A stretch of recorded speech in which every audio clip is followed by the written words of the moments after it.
Pada jam-jam yang mulai sunyi, ketika matahari mulai menutupi diri, Kapolres Aceh Selatan masih berdiri tegak di garis depan, seperti cahaya yang menolak padam.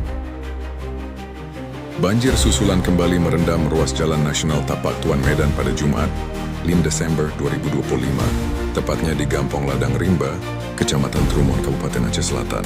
Kapolres Aceh Selatan segera menuju lokasi bersama personel Polres dan Polsek Trumon untuk memantau situasi serta memastikan kelancaran arus lalu lintas.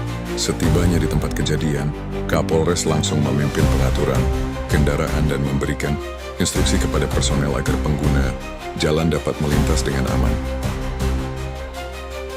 Kini banjir berangsur-angsur surut, namun petugas tetap bersiaga untuk mengantisipasi perubahan cuaca dan menjaga kelancaran perjalanan masyarakat.